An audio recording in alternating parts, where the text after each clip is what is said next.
관상동맥 조영술 또는 중재술 시행 환자를 위한 시술 후 관리 방법 안내. 안녕하십니까? 본 동영상은 관상동맥 조영술이나 경피적 관상동맥 중재술을 시행받은 환자분들께 시술 후 주의사항에 대해 설명드리기 위해 제작되었습니다. 이어지는 내용을 참고하셔서 안전한 회복이 이루어질 수 있도록 협조해 주시기 바랍니다. 시술 직후부터 퇴원까지. 요골동맥을 통해 시술을 받은 분들은 시술 후 8시간 동안 손목을 사용하거나 물건을 잡는 등의 활동을 하지 마시고 안정을 취해야 합니다. 그리고 대퇴동맥을 통해 시술을 받은 분들은 지혈 패드를 사용할 경우 4시간에서 6시간, 지혈 패드를 사용하지 않을 경우 8시간에서 12시간 정도를 다리를 굽히지 않은 상태에서 움직이지 말고 누워 계셔야 합니다. 시술 부위에서 출혈이 발생하거나 붓는 경우에는 의료진에게 말씀해 주십시오. 일반적으로 시술 다음 날 퇴원을 하시고 퇴원 후에는 외래 방문을 통해 약물 치료를 계속합니다. 시술 부위 상처 관리. 시술 다음 날 소독을 하는데 일반적으로 퇴원 후에는 별도의 소독이 필요하지 않습니다. 시술 부위의 딱지는 시간이 지나면 자연히 떨어지므로 일부러 뜯어내지 마십시오.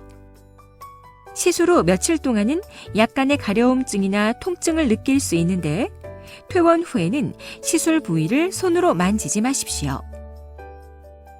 시술 받은 상처가 점점 붉게 되거나 화끈거리고 진물이 나는 경우, 상처 부위가 부어오르면서 단단하게 되는 증상 등이 나타나면 출혈이나 감염 등의 합병증을 의심할 수 있으므로 인근 병원이나 본원 응급실을 방문하여 주십시오.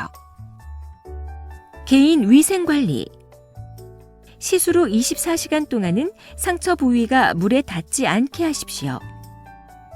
시술 후 1, 2일이 지나면 가벼운 샤워를 하실 수 있는데 더운 물 통목욕은 시술 후 5일에서 7일 정도가 지난 후부터 하십시오.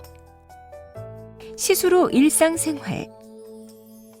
풍선 확장술이나 스텐트 삽입술과 같은 관상동맥 중재 시술을 받으신 경우에는 퇴원 후 발병 전에 50에서 75% 정도의 강도에서부터 운동을 다시 시작하여 점진적으로 발병 전 강도까지 운동을 진행하는 것이 좋습니다. 운동은 평지를 걷는 것에서 시작하여 점차 걷는 속도를 빠르게 해보는데 증상 없이 3에서 4km 정도를 걸을 수 있다면 가벼운 운동과 일상적인 활동이 모두 가능합니다. 한편 심근경색증이 있었던 환자의 경우에는 시술 3개월 이후부터는 심한 운동만 아니라면 거의 대부분의 운동이 가능합니다. 응급 상황에 대한 대처 방법. 환자에 따라서는 시술 직후로 가슴 부위에 불편감을 느끼실 수 있는데 이러한 불편감이 심하지 않고 시간이 지남에 따라 서서히 감소한다면 정상적인 반응이므로 너무 걱정하실 필요는 없습니다. 하지만 시술한 혈관이 다시 좁아지거나 스텐트 내부에 혈전이 발생하게 되면 심한 흉통을 느낄 수 있으므로 이러한 경우에는 신속히 의료진에게 알려서 재시술 또는 수술을 받아야 합니다. 퇴원 후 흉통이 재발하는 경우에는 병원을 방문하셔야 하는데 특히 가슴 통증의 강도나 빈도가 심해지는 경우, 식은땀이 날 정도로 심한 통증이 나타나는 경우, 니트로글리세린 설화정 투여나 휴식으로도 증상이 호전되지 않는 경우에는 신속히 응급실을 방문해야 합니다. 니트로글리세린 설화정 투여 방법. 니트로글리세린은 가슴 통증이 발생했을 때 증상을 완화시키기 위해 투여하는 응급약이므로 협심증 환자나 스텐트 시술을 받은 분들은 항상 이 약을 소지하셔야 합니다. 니트로글리세린은 빛과 열에 약하기 때문에 갈색병에 넣어서 가방 앞주머니와 같이 찾기 쉽고 열이 닿지 않는 곳에 보관하십시오.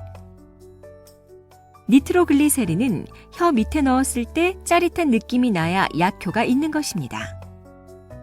니트로글리세린의 유효기간은 6개월이므로 처방 후 6개월이 지나면 기존 약을 버리고 새 약을 처방받아야 합니다. 니트로글리세린은 혀 밑에 넣고 녹여서 복용하는 약이므로 씹거나 삼키지 마십시오. 약을 복용한 후에도 흉부 통증이 지속되면 5분 간격으로 한 알씩 총 3회까지 복용이 가능합니다. 하지만 총 3회를 복용한 후에도 증상이 지속되는 경우에는 신속히 가까운 병원의 응급실을 방문하십시오. 지금까지 관상동맥 조영술 또는 중재술 시행 환자를 위한 시술 후 주의사항에 대해 설명드렸습니다. 감사합니다.